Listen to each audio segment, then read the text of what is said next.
Have you ever gone to the doctor's office and had to get lab work done? You ever wonder what the process is to actually draw the blood from a patient? In this presentation, I'll go over the steps needed to draw blood from a patient effectively. First, we'll start going over with the materials. First thing you'll need is a tourniquet, and what this does is wraps around the upper bicep of the patient's arm, restricting the blood flow, causing the veins to come closer to the skin. Then you have your vacutainer and your needle. These two connect. I'll show you that once we actually go into the actual blood drawing process. Basically, the way this is for is to hold your vacuum tubes. These are suction operated, so basically when you stick it in, the needle goes into the vacutainer, puncturing the rubber cone piece, activating the suction, which basically draws the blood out of the body. If you have one that the seal is broken, it's going to be pretty much useless because of the fact that, like I said, it's suction activated, so it's already lost the suction. Alright, then you'll need your gauze, as well as your alcohol prep pad, which is going to be used to clean the site to make sure you're drawing blood safely and effectively. So we'll go ahead and start out with having the patient put their arm up on the table. And we'll go ahead and wrap the tourniquet around the upper bicep. You don't want to put this on too tight and make it like an actual tourniquet that you would use in combat. Just something enough to restrict the blood flow to cause the veins to swell. And if you need to, you can have them drop their arm off the side of the table or a bench, whatever you're working on, to get that blood flow to bring that vein to the surface. And while she's doing that, I'll take and connect everything like I was saying. She'll just take and connect this. It's just a twist on. And you just take and slide your tube in here.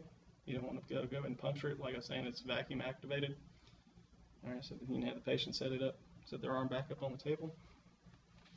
You can have them put their fist underneath their elbow. And that way it gives you better angle to work with. What you'll do is you'll just clean off the area.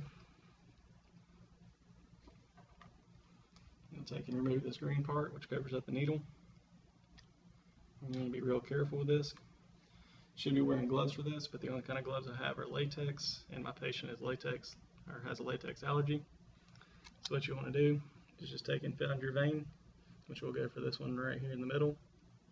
Now you want to be cautious about this due to the fact that there's a valve going right here. You never want to stick straight through the valve.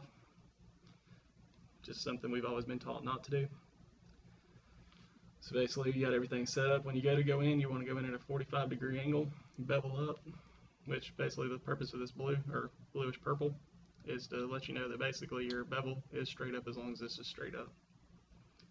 So all you'll do is take and anchor the skin down to keep the vein from rolling. Just pull tightly on it, and then you just insert your needle. Got a little bit of blood there. Put that in. As you can see, the tube is filling up. And you can just leave it there, and you can feel the blood actually rushing into the tube. And then with one thumb, you just undo your vacuum tube. And just as easily as the first one, make sure you keep everything in the same place. You don't want to pull out of the vein. Pop that one back on, and there you have it right there again. And you're drawing blood. So let that one fill up. You can turn it, see to make sure you got a full tube. And just pull out. And you'll take your gauze, just slide it over the needle, and then just pull out. Flip down your needle safe, and you just take a Band-Aid.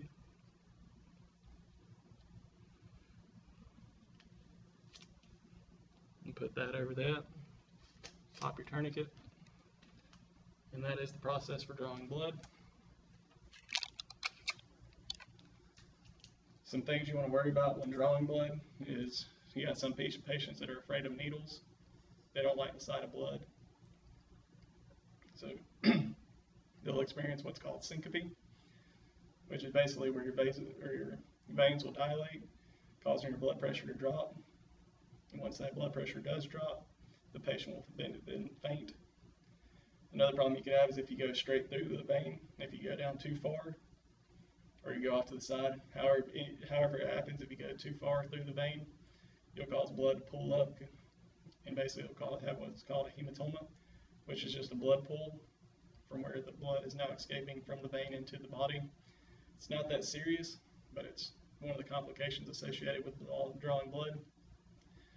Another thing is heavier people, obese people, and sometimes even in infants, depending on their vein structure, you'll have what's known as vein rolling.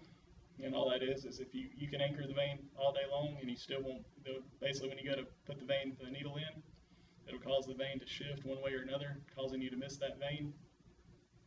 A better way to stop that from happening is just to anchor that vein and go in a more direct entry instead of the 45 degree. You might want to up it a little bit to where it's a little bit more straight in, to where if it does roll, you can kind of counteract it without maneuvering inside the patient, causing a good bit of pain by doing so.